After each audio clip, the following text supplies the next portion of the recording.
Hi, it's Rory from counsellingtutor.com.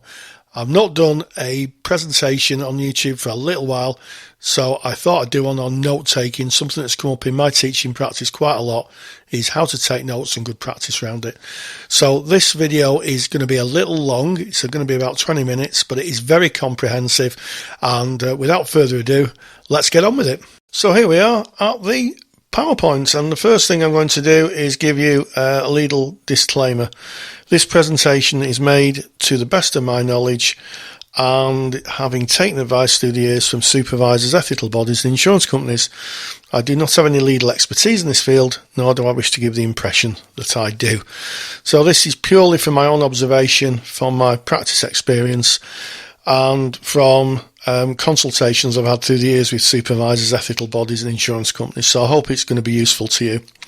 And if you do get your notes requested by the police or the Crown Prosecution Service, if you take a view, and we'll talk a little bit about this as the presentation goes on, I'm sure that you'll be fine. So first of all, why do we keep accurate notes? Well, we keep them because they're part of the service records. Any organisation has a contract with the funders, and part of that funding is that we keep records of our clients' notes. That certainly would be in the contract or alluded to in the contract. So we keep them. Placements have a contract, and that's why we do it.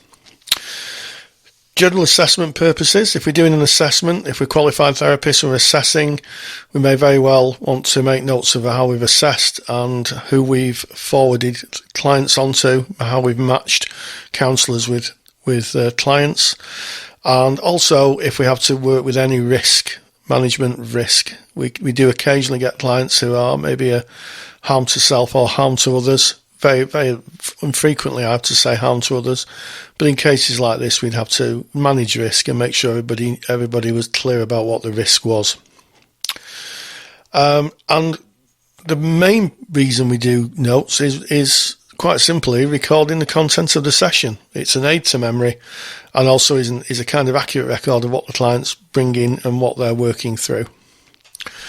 It's part of the treatment process, and I can hear the person centred amongst you going, "We don't treat people." Well, we don't, but I've used that term. It's part of the process of working with clients and offering a service where they can find their way through their difficulties.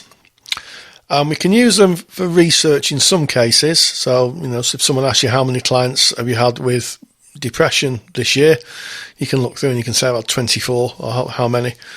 And you could use it for that, or if you had how many male or female clients you had, you could use it for that.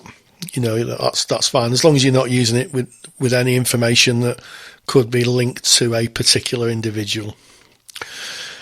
Measuring effectiveness of the therapeutic relationship. I'm going to come to this in further on down the presentation, but we can use it to measure our own kind of input and our own way of being within the therapeutic relationship, and I think that's really useful, and I think it's something with the new ethical framework that's coming out in 2016 that we're going to have to do a bit more of, I think.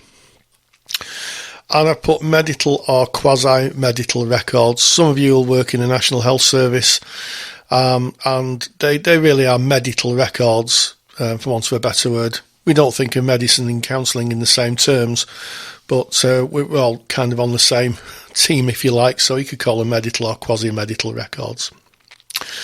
So case notes, these are details of the main focus of the session and any important information which needs to be recorded, such as referrals or any additional support that was suggested. So if you need to refer to a doctor or an outside agency for support with a client, you put them in your notes. Any information that demonstrates good practice in our work with clients, and any other relevant information. So the key here is relevant. It's about relevant information, and we're going to look at that as we have an example of case notes. The information should be held confidentially within the counselling service, separate from any details that could identify the clients. So in an ideal world, you'd have two filing cabinets in an agency, one that had the case notes and one that had the actual details of the client, the name and address, that type of thing. So we sometimes call those split notes. So if you see me moving my cursor just underneath the word split on the top left hand of the screen here, you can see that I've written some case notes. Now, I borrowed this format from Person-Centred Counselling Action. It's one of the early editions that had this format in. The recent editions, I can't seem to find it. So I borrowed it and adapted it. So I'll make reference to Person-Centred Counselling Action. So the first thing is the date, the time, it's an hour session number 1, and the code. And I put 1, 2, 3, 4, 5 in there. Now, a split note system is quite simply, you'd have somewhere else your client's name and address with this number allocated to them. And then when you did your notes, you just use this number only. So no personal information is attached to the notes themselves. And then if they ever need to be joined up, you could take your notes and just go through the list of clients and go, that's Mr. B. There we go. His number's 1, 2, 3, 4, 5. And you can match the name and address up to the notes. So the first piece is summary of client's narrative, behaviour, feelings and intervention. Well, I talk about having a plan review of where the client feels she is and how she's feeling about the presenting issue. Client's identified she feels lost at not having a family structure and close relatives, and to that end she gets involved with her charity work. She's planning for a future change in career and states that she feels little happier in her work now she's aware of the options open to her. Client stated that, I realise my family won't change, it is I who have to accept this and make my own way in life. Now, as you can see from these notes, they're all client-centred. There's nothing in there of me. No opinion, no judgment, no supposition, nothing at all like that. Purely what the client's brought. And underneath, notes about any correspondence or telephone conversations. And I've written in, client has asked me to write to her employer, confirming that she's attending counselling sessions. Her employers are funding the therapy. So in terms of this, I would ask the client to write a release of information form, or sign a release of information form. And then what I would do is then I would make a note of that and then send the information off if she wanted me to send it off. And I'd only say she's attending counselling and has attended 10 sessions. I wouldn't put what the presenting issues were. And also, if anybody's a bit concerned about this note, it's not a real one. I've just written it. I just wrote it before I did this presentation. So these aren't real client notes. So that's the client note. If you've got a split note system at home, you could take your notes home and you could have the details of the clients at the office. That's fine. And we'll talk about security and making sure your notes are secure if you take your notes home with you. So notes, I put food for thought. They should contain facts, not supposition or guesswork. So we shouldn't be judgmental in our notes. We should just be really writing down what the client's brought, and a kind of summary of that. Remember that notes can be subpoenaed by a court order or by a coroner, and they can be requested by your client. So both a court order or by a coroner, they can be requested. And recently I had an email, back and forth email correspondence with the police service, our friends in the police service, who asked for my notes for a particular client.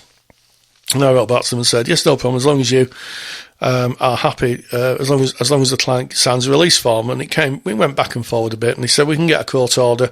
And I wrote back and I said, that's fine. And went back and forth. And eventually, I got a letter with a form signed by the client asking for release of information.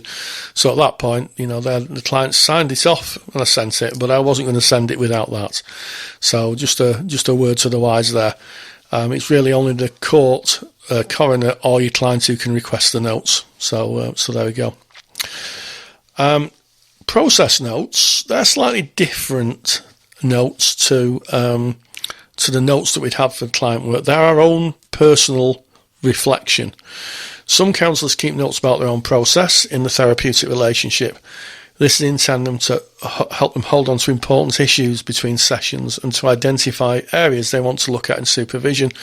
So process notes are about how you feel about the client and also discuss a little bit about your own process within the relationship. And I'll show you what process notes look like.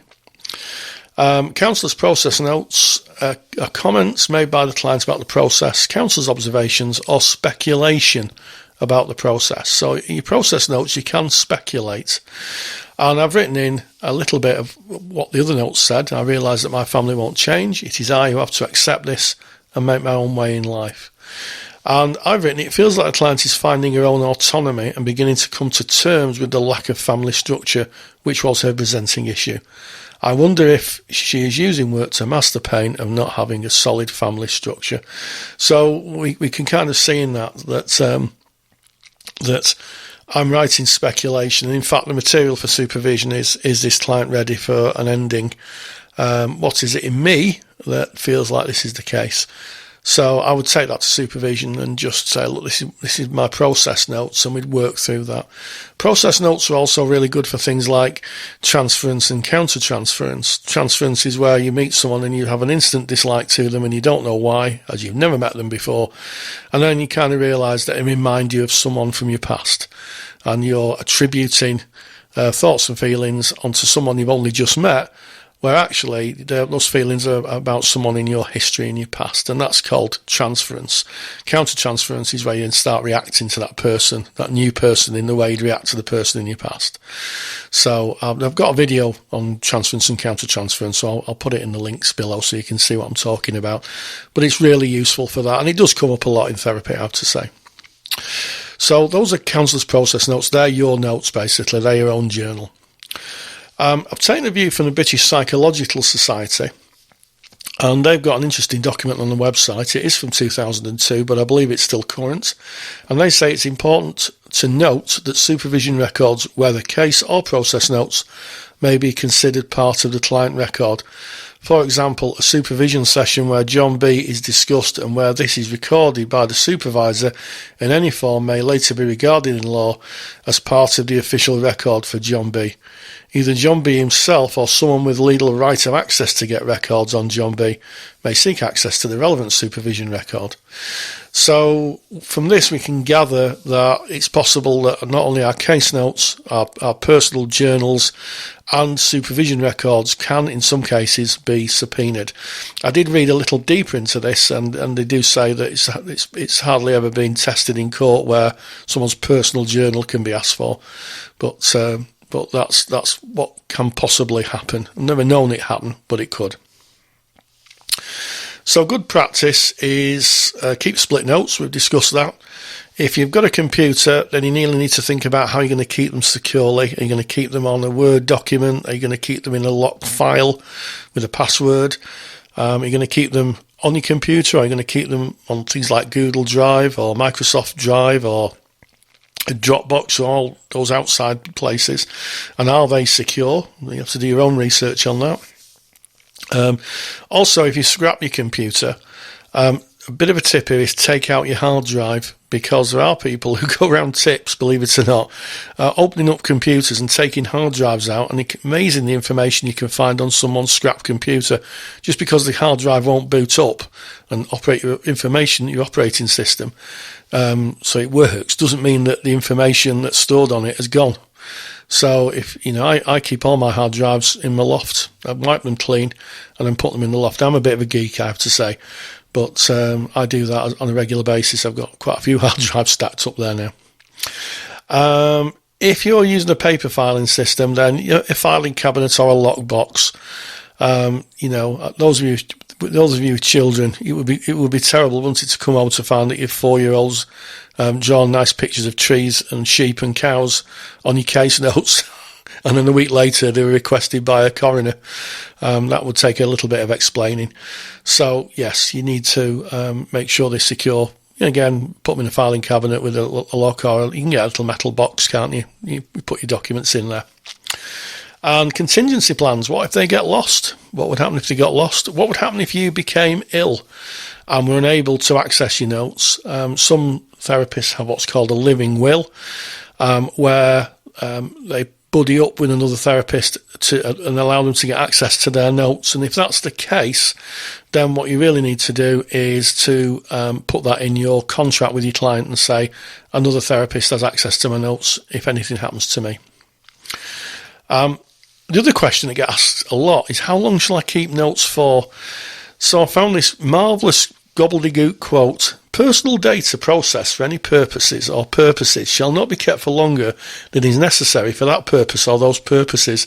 Doesn't help, does it? So Data Protection Act says as long as reasonably necessary, but doesn't give any kind of advice on that. So my best advice is check with your agency and your insurance company. Your insurance company stipulates somewhere in the small print how long you should keep your notes for, and also check with your ethical body. Have a chat with them, and they'll be able to guide you and support you with your notes and how long you should keep them for. And also, when you found that information out, that needs to go in your contract so your client knows exactly how long your notes are kept for. If your notes are requested by the Crown Prosecution Service, the police, coroner or the client, take opinion from your supervisor, your placement, your ethical body, BACP or UKCP or whichever any ethical body you work under, and also your insurance company. When I was going through the process of having my notes requested, I phoned them up and they became incredibly nervous. They were saying things like, "You've not sent them, have you?" And I'm saying, no, I've not sent them. Right, okay, well, don't do anything until, and they gave me a long list of things that was an until, and then they said, don't do anything then until we come back to you. And they were getting more nervous, and there's quite a few emails and quite a few phone conversations, and eventually I got a letter saying that the notes had been released. And I phoned them up, and they were thinking, that's all right, that's okay. And the reason insurance companies get twitchy is if you breach the client's confidentiality and it goes to court, it costs them a lot of money. So your insurance company was really helpful, as was the BACP, I have to say. I spoke to the BACP, they were helpful, their ethics department.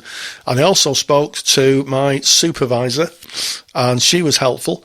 So that was quite useful exercise, quite a good learning curve, although it was kind of a bit nerve-wracking, certainly after I spoke to the insurance company. Well, finally, thank you for watching. I hope you enjoyed this presentation. And finally, if you like it, if you like what I do, share it. And don't forget to subscribe. I put a subscription button. And as always, thank you for watching. I'll see you in the next video.